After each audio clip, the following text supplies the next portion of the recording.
Hello les amis, j'espère que vous avez la forme. Dans cette vidéo, je vais vous expliquer comment je ferais si je devais repartir aujourd'hui avec un capital de 1500 dollars et sur quelle crypto j'irais m'exposer pour pouvoir profiter au mieux de cette année 2025 qui va être épique sur les cryptos. Donc ensemble, on va regarder plusieurs choses. Déjà, sur quelle crypto est-ce que je prendrais exposition? À quel montant est-ce que j'irais m'exposer sur telle ou telle crypto pour avoir le bon pourcentage d'allocation, être correctement diversifié et avoir bien réparti mon capital? Moi, j'ai un profil qui est plutôt agressif, c'est-à-dire que je suis prêt à aller prendre un risque, toute proportion gardée bien évidemment, mais je suis prêt à aller prendre un certain risque pour pouvoir justement surperformer Bitcoin et aller chercher des rendements qui sont plutôt sympas.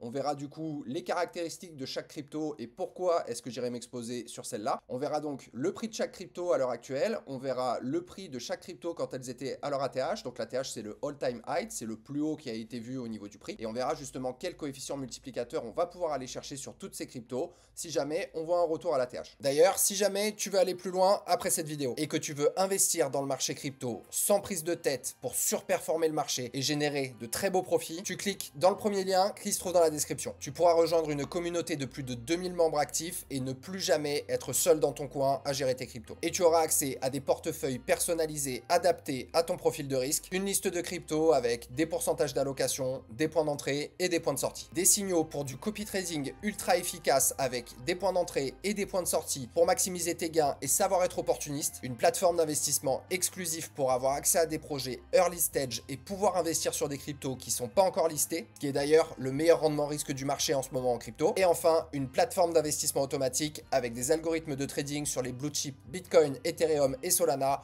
pour générer des rendements 100% passifs. En bref, dans le Merov Club, on t'accompagne dans tout ton parcours en crypto. On t'aide à construire une stratégie, à monter un plan et on te fait un suivi et un accompagnement pour s'assurer que tu exploses bien tes gains sur le marché. Donc c'est le premier lien dans la description juste en dessous et on est reparti pour la vidéo. Donc la première crypto que je prendrai en portefeuille, ça serait bien évidemment BTC. Je pense que j'en prendrai pour à peu près 300 dollars. Ça représenterait 20% de mon portefeuille parce que comme vous le savez, voilà, BTC c'est l'or numérique, c'est vraiment cette réserve de valeur digitale. C'est le capitaine de l'écosystème crypto, c'est lui qui drive le marché à la hausse ou à la baisse. Donc aujourd'hui, on a un Bitcoin qui est à 87 000 dollars, on a un ATH à 110 000 dollars, sachant que je pense qu'il est capable d'aller beaucoup plus haut dans ce cycle. Hein. Moi, voir un Bitcoin à 150 ou 200 000 dollars, ça serait pas très étonnant. Mais pour le coup, si jamais on fait juste un retour à 110 000, on a déjà un retour sur investissement de plus de 26%. Après, je suis à 20% maintenant, mais c'est pas dit que je diminue pas ce pourcentage au fur et à mesure qu'on avance, notamment quand l'altcoin saison va arriver.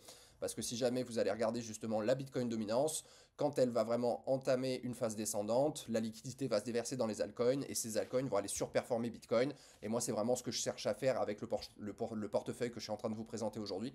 Donc pour le coup, voilà, aujourd'hui je suis à 20%, mais je pense que ce pourcentage sera amené à diminuer au fur et à mesure qu'on avance dans le cycle. Donc si on va voir un petit peu graphiquement, voilà, on est revenu là sur des zones d'entrée sympas. On espère qu'on va pouvoir voir une réintégration du range avec un départ potentiellement vers les 110 000. Moi, j'ai une première prise de profit à 110 000 et je pense que j'aurai une deuxième prise de profit à 130 000. Et après, on verra comment ça se passe en fonction de comment se comporte le prix. Derrière, deuxième crypto sur laquelle je viendrai m'exposer, bien évidemment, ça serait Solana. Je pense que j'en prendrai pour à peu près 300 dollars, ce qui représenterait 20% de mon portefeuille, parce que c'est de loin pour moi le meilleur des layer 1. C'est rapide, c'est scalable, il y a des très faibles coûts de transaction et c'est vraiment une blockchain d'adoption qui fait venir un petit peu justement tous les nouveaux utilisateurs, notamment via les mêmes coins. Et il y a quand même une très très forte traction sur l'écosystème. Donc aujourd'hui, on a un Solana qui est à 140 dollars. À l'ATH, il est allé taper les 300 dollars. Je pense qu'il peut monter plus haut.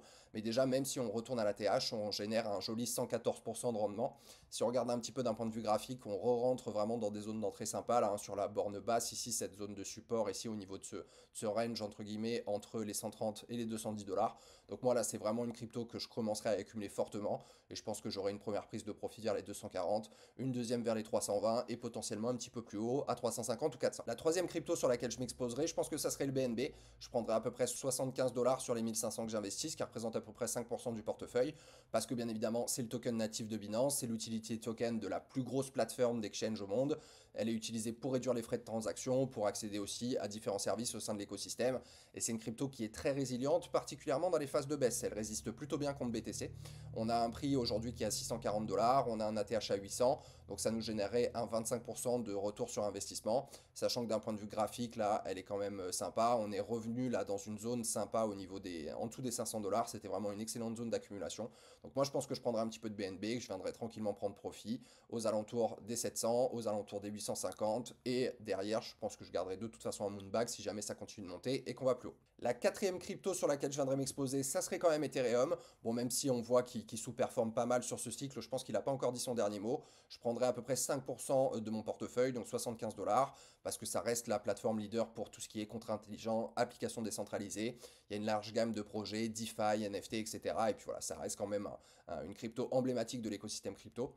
On est aujourd'hui à 2000 dollars, on a un ATH à 4800, donc si on fait un retour à l'ATH, il y a un joli 140% à aller chercher, donc ce qui est quand même un bon risque-rendement à mon sens. Si on regarde d'un point de vue graphique, voilà, on est redescendu un petit peu sous cette borne là de support au niveau des 2100, on a cassé, on est venu taper les 1750 dollars, donc là pour le coup on est dans des bonnes zones d'accumulation.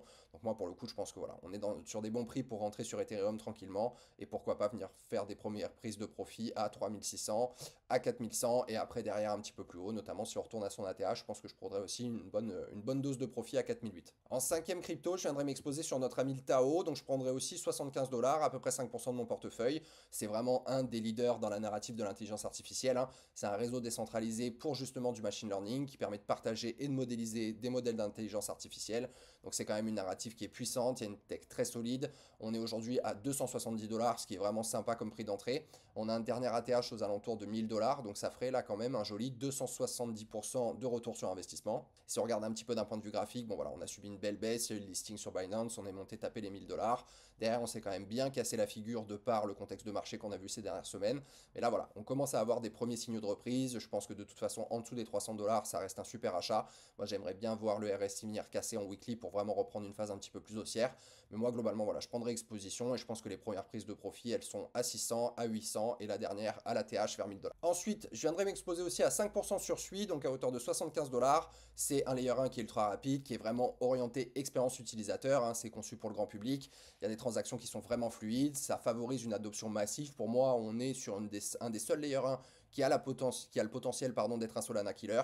Pour le coup, on est revenu à 2,40$, on a un ATH à 5,40$, donc ça fait quand même 125% de retour sur investissement, sachant que c'est une blockchain quand même sur laquelle il y a eu énormément de traction, c'est un des plus gros performeurs de ce cycle.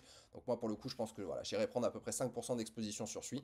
Point de vue graphique, on est revenu sur une zone de support sympa, là aux alentours des 2$, je pense que c'était une excellente opportunité d'acheter, et là on espère voir voilà, une latéralisation, la formation de W, venir casser les lignes de coût pour repartir. Je pense qu'il y a une première prise de profit à 4 dollars et une deuxième prise de profit à 5 dollars au niveau de la TH. Et ça aussi, ça fait partie des cryptos sur lesquels je garderai de toute façon un moonbag parce que je pense que ça peut monter quand même beaucoup plus que 5 dollars. Ensuite, je viendrai m'exposer aussi à 5% sur Popcat.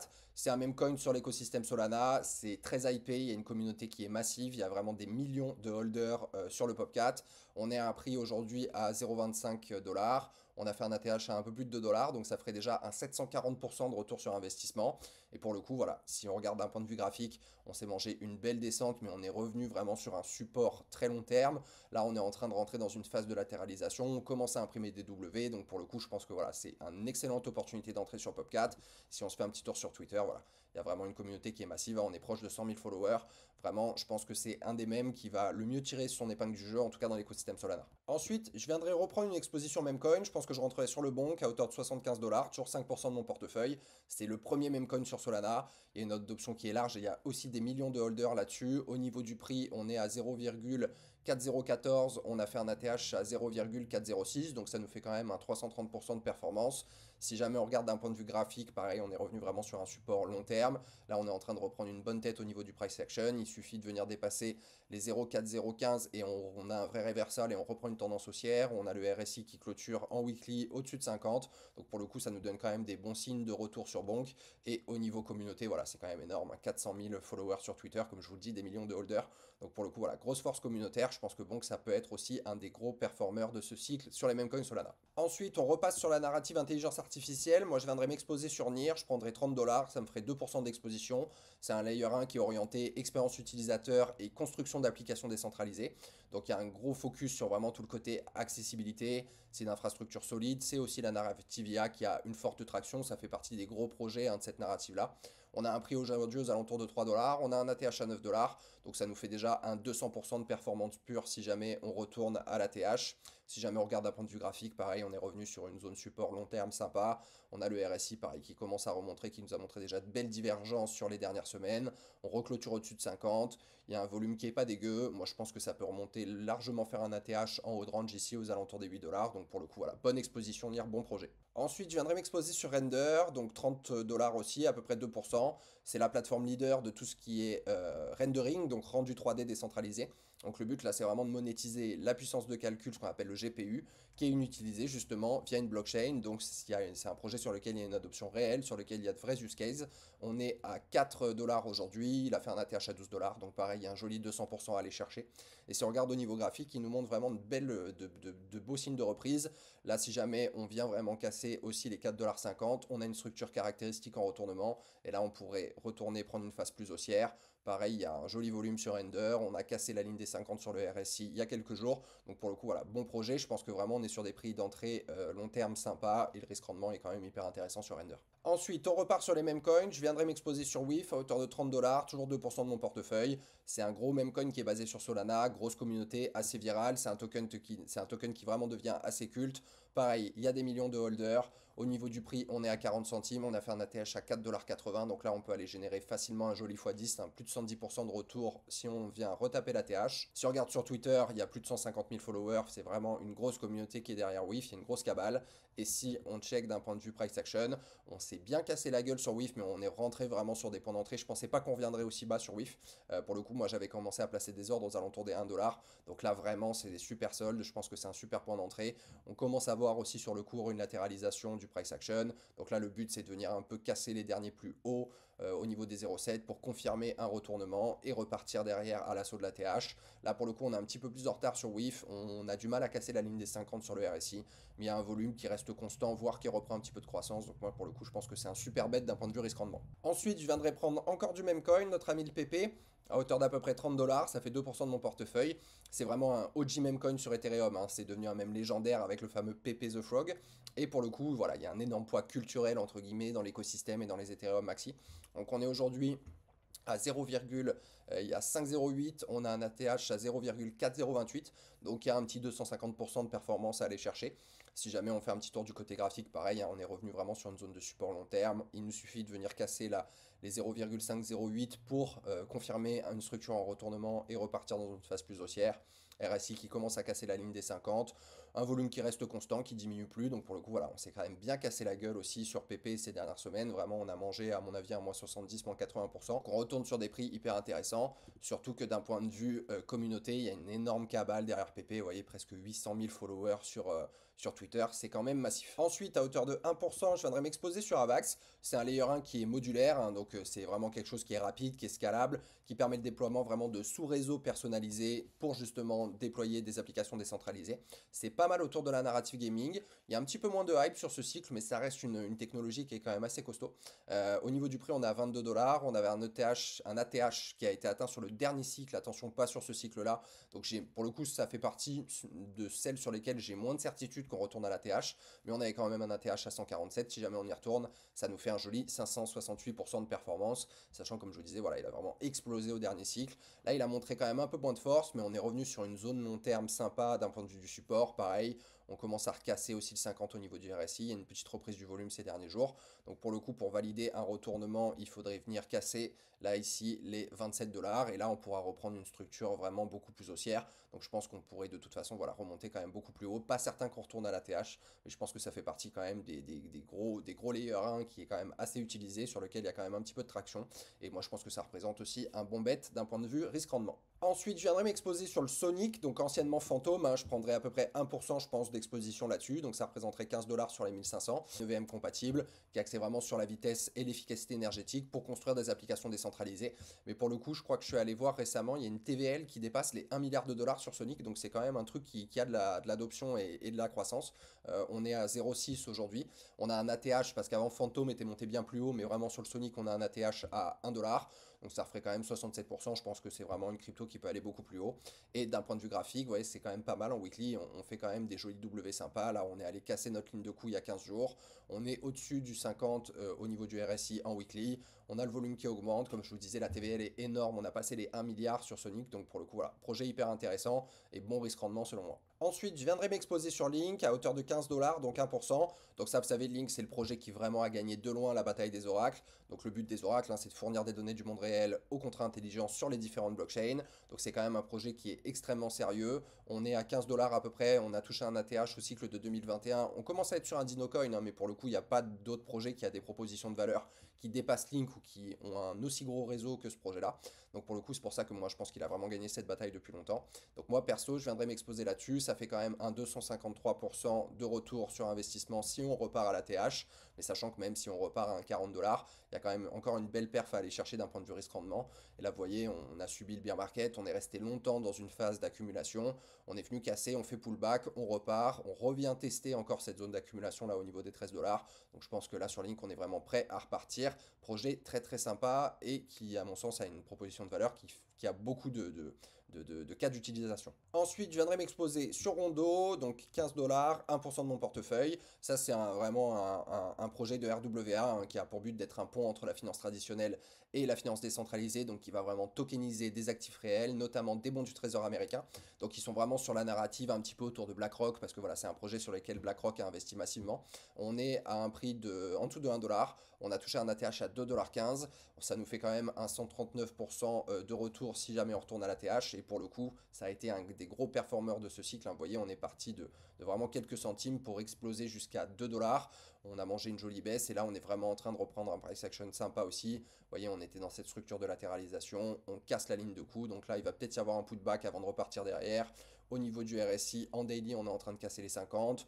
Donc du coup, voilà, franchement, projet hyper sympa. Et moi, je pense que c'est le bon projet pour venir prendre une exposition RWA, qui à mon avis n'est pas une des plus grosses narratives de ce cycle-là. Mais je pense quand même qu'il y a moyen d'aller générer de très très beaux rendements sur Rondo. Ensuite, je viendrai m'exposer sur Hype, donc le token de la plateforme hyper liquide. Donc je prendrai 15 $, 1% de mon portefeuille. Donc ça, c'est une plateforme de trading décentralisée qui a du coup, comme son nom l'indique, une liquidité très élevée et qui permet des transactions qui sont quand même assez rapides. C'est un projet qui a bien performé, notamment pendant les phases, là le marché où descendait un peu, elle a quand même bien résisté, elle a fini par casser à la baisse, mais elle a quand même résisté pendant longtemps, il y a eu pas mal de traction sur Hype. Le prix aujourd'hui est à 16 $, on a un ATH à 34 $, ça nous générait un petit retour sympa de 113%, et si on regarde d'un niveau graphique, justement, comme je vous le disais, vous voyez, elle a bien résisté sur toute cette phase de latéralisation, alors que le marché dumpait pas mal. Bon, on a fini par casser vraiment suite à ce qui s'est passé sur les marchés les dernières semaines, les tarifs de Trump, la peur, etc., etc. Mais pour le coup, on est revenu dans une zone d'accumulation assez long terme, sur un support sympa aux alentours des 12 $. Et là, on a déjà régénéré un joli retour. On a cassé le RSI au niveau de la zone des 50. On a un volume qui est quand même ascendant sur Hype. Donc voilà, je pense que bon rendement risque sur Hype, vraiment plateforme sympa avec de l'attraction. Ensuite, je viendrai me placer sur le FOG, toujours pareil, 15 $, à peu près 1%. C'est un même coin qui est assez émergent sur Solana, mais qui pour le coup a une grosse traction de marché. On est à 5 centimes, on a fait un ATH à 70 centimes, donc ça nous ferait quand même pratiquement 1 x 14 à aller chercher, 1300% de retour sur investissement. Si jamais on fait un petit tour, il y a 42 000 followers, mais pour le coup, il y a quand même de grosses impressions. Je pense que c'est une des cryptos qui est très très regardée en ce moment. Et si on fait un petit tour d'un point de vue du price action, on a explosé vraiment, on est monté comme je vous disais à presque 80 centimes. Et là, on est revenu sur une zone d'accumulation aussi long terme, sur un support. On est en train de rentrer dans cette phase de latéralisation. Il y a de belles divergences. Vous voyez là ici, le cours descend et aplatit, alors qu'ici le cours est aplati et remonte. Donc ça, c'est une divergence qui est confirmée. Donc pour le coup, on a recassé en plus de ça le RSI au niveau de la ligne des 50. On a un volume qui recommence quand même à devenir ascendant. Donc vraiment, voilà, moi je pense que si on commence à sortir de cette zone d'accumulation, à faire des W, casser les lignes de coup, je pense qu'on va repartir très très fort sur le FOG. Donc voilà, 1% du portefeuille, je pense que c'est pas déconnant et c'est un très bon rendement risque. Ensuite, on reste dans les mêmes coins. Je prendrai du MOG, 15 $, 1% de mon portefeuille. Ça, c'est un même coin écosystème Ethereum, mais c'est vraiment ultra Web3 natif, hein, très décalé. Donc le prix là est à 0,606. On a eu un ATH à 0,504. Donc il y a quand même un joli fois 6,5 à aller chercher, 567% si on fait un retour à l'ATH. Si jamais on va faire un petit tour du côté du Twitter, vous voyez, voilà, 124 000 followers, quand même des grosses tractions, hein, il y a des grosses impressions, ça fait qu'augmenter. Je pense que, et puis en plus, voilà, c'est ce symbole typiquement là des lunettes hein, qui est très degen Web3. Donc je pense que c'est un phénomène, enfin un mème culturel qui peut avoir vraiment un gros impact dans les mois à venir. Et si jamais on va faire un petit tour d'un point de vue price action, de toute façon, vous avez vu, hein, il y a beaucoup de meme coins qui sont revenus dans des configurations où ils sont vraiment sur des zones de support très long terme. Là, on est revenu, pareil, on a fait une phase d'accumulation. On vient casser à la hausse, on pourrait voir un petit pullback avant de repartir. On est au-dessus de la ligne des 50 sur le RSI, donc voilà, pour le coup, moi, il y a quand même beaucoup de choses qui me montrent que ça vaut le coup de revenir prendre exposition et de revenir prendre justement un petit peu de risque. Encore une fois, tout ce que je vous montre, c'est des cryptos pour quelqu'un qui aurait justement ce profil agressif comme est le mien. Pour le coup, voilà, moi, je pense que c'est aussi un excellent rendement risque et un bon bet à aller chercher, surtout qu'on est dans des zones d'accumulation long terme sympa. Ensuite, on repasse sur du layer 1, je viendrai m'exposer sur SEI, 15 $, 1% de mon portefeuille. C'est EVM compatible, hein, c'est très orienté trading et performance. Il y a une exécution rapide, l'infrastructure est bonne. Ils ont vraiment fait un focus sur l'expérience utilisateur et la scalabilité. Donc vraiment pour moi ça fait partie des layers 1 que vous devez avoir en portefeuille. On a un prix à 20 centimes, un ATH à 1 $, donc ça fait quand même un joli x5, hein, 400% de retour sur investissement. Et si on regarde d'un point de vue graphique, pareil, on est monté très haut, très fort, au-dessus des 1,20 $. On est redescendu, on a fait une belle correction en A, B, C, on est revenu en zone d'accumulation. On a le RSI aussi qui nous a dessiné de jolies divergences ici. Vous voyez, là ça monte, là ça a plutôt tendance à descendre. Donc je pense que quand on va casser la ligne des 50 sur SEI, on va voir vraiment une remontée assez fulgurante. Et je pense que le rendement risque est quand même hyper intéressant. Et puis toujours pareil, les layers 1, c'est une exposition qui fait sens parce que c'est quand même par là, c'est ce qui fait l'écosystème et le tissu, si vous voulez, économique de la blockchain. Donc pour le coup, ouais, hyper intéressant sur celui. Moi, je viendrai m'exposer là-dessus à 1% de mon folio. Ensuite, on repart sur du même coin, Pengu, écosystème abstract, donc 15 $, 1% de mon portefeuille. Donc ça, c'est tiré vraiment de la fameuse collection de NFT très populaire, les Pudgy Penguins. Et ça donne de facto une exposition à l'écosystème abstract, qui est, je vous rappelle que l'abstraction, le but, c'est d'enlever en fait toute la friction qu'il pourrait y avoir au niveau des nouveaux utilisateurs et de cette nouvelle vague d'adoption qu'on va très certainement avoir dans les mois et les années à venir. Donc ce concept d'abstraction est très intéressant, je vous conseille d'aller gratter un petit peu là-dedans. Et Pengu, ça vous donne une exposition du coup de facto à cet écosystème. On est à 0,07, on a eu un ATH à 0,46, donc aussi un joli x6, x7 à aller chercher si on fait un retour à l'ATH. Au niveau de Twitter, vous voyez quand même une grosse cabale aussi derrière Pengu, hein, plus de 600 000 followers. Donc vous voyez, il y a eu le listing, ça a explosé, ça a continué de monter après le listing. Après, on s'est pris vraiment un gros coup de FUD sur Abstract. Mais là, on est rentré un petit peu, notamment à la sortie du mainnet. On est rentré vraiment dans cette phase de latéralisation. Il y a de grosses divergences au niveau du RSI. Il y a un volume qui reste quand même constant. On reprend justement des têtes sympas au niveau du price action avec potentiellement des W qui vont casser une ligne de coup pour reprendre une tendance haussière. Donc voilà, moi je pense qu'encore une fois, ça vous permet d'avoir une exposition à l'écosystème abstract qui est quand même un écosystème sur lequel il y a une grosse adoption. Ensuite, on arrive sur les dernières cryptos du portefeuille. Je viendrai m'exposer sur AI16Z, 15 $, 1% de mon portefeuille, qui est un agent IA qui est en référence justement direct à A16Z, qui est un fonds de venture capital. Donc c'est un projet même comme sur Solana. C'est spéculatif, mais c'est quand même assez puissant narrativement. Au niveau du prix, on est à 21 centimes. On a eu un ATH à 2,3 $. Ça fait pratiquement 1 x 10, enfin plus de x 10 hein, pour aller chercher justement un retour à l'ATH. Si on regarde d'un point de vue graphique, il y a le listing, explosion fulgurante, beau cassage de figure. Là, on est retourné sur des prix en dessous du listing. Et pour le coup, pareil, hein, au niveau du RSI, ça diverge quand même fortement. Il y a du volume sur AI16Z. Nous, on fait pas mal de recherches là-dessus et on s'est vraiment créé de très très fortes convictions. Donc risque-rendement aussi assez intéressant. On reste sur les agents IA avec l'avant-avant-dernière crypto AIXBT, 15 $, 1% de mon portefeuille. Donc ça, c'est un agent IA qui a pour but de faire de la veille sur le marché des cryptos, qui est conçu vraiment pour donner voilà, des informations et un avantage stratégique dans un marché qui est en constante évolution, comme vous le savez. Donc on est aujourd'hui à 12 centimes, on a fait un ATH pratiquement à 1 $, ça nous ferait un 650% de retour sur investissement. Si on regarde d'un point de vue graphique, il y a eu des pics de volume énormes, pas mal de jolies divergences aussi sur le RSI. Je pense que quand on va passer la ligne des 50, ça peut péter très fort. Et pour le coup, alors, on recommence à avoir un price action sympa qui commence aussi à redessiner des W. On attend vraiment la cassure de la ligne de coup, un éventuel pullback, et je pense que ça va repartir très fort. Et il y a une grosse cabale aussi derrière XBT. On est à plus pratiquement 500 000 followers sur Twitter. Enfin, on arrive un petit peu sur une narrative un peu plus gaming. Moi, je prendrais exposition sur AGNT, iAgent, aux alentours de 15 $, 1% de mon portefeuille. Donc, Agent Protocol, ça permet de créer, de posséder et de monétiser des agents IA pour le jeu vidéo. Donc, c'est vraiment un truc qui peut disrupter complètement l'expérience utilisateur. Nous, c'est un projet sur lequel on a pu rentrer dans le club via Q42 et via une exposition qu'on avait sur Girasan, la collection de NFT, via l'exposition qu'a pris PG Group justement dans ce projet. Donc, on a un prix aujourd'hui à 0,017. On a un ATH sur les listings à 0,6. Donc, voilà, il y a un gros potentiel de retour sur AGNT. Nous, comme je vous le disais, on a pu rentrer justement via Q42. Et si on va se faire un petit tour sur Twitter, on a 260 000 followers. Donc vraiment, une grosse traction. On connaît très bien les fondateurs. Vraiment projet hyper intéressant. Donc vous voyez, je pense que c'est un portefeuille vraiment sympa qui peut permettre d'aller vraiment surperformer le marché pendant les mois à venir et générer de très gros rendements.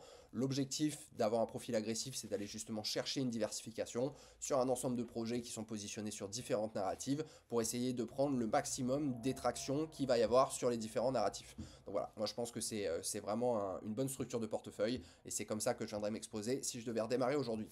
Encore une fois, comme vous le savez, tout ce qui a été dit dans cette vidéo n'est pas du tout un conseil en investissement. Je ne fais que de vous partager mon avis et si jamais sur ces cryptos vous avez envie d'avoir les points d'entrée et les points de sortie, vous n'avez plus qu'à rejoindre le club via le premier lien en description. Prenez bien soin de vous et que le marché vous soit favorable.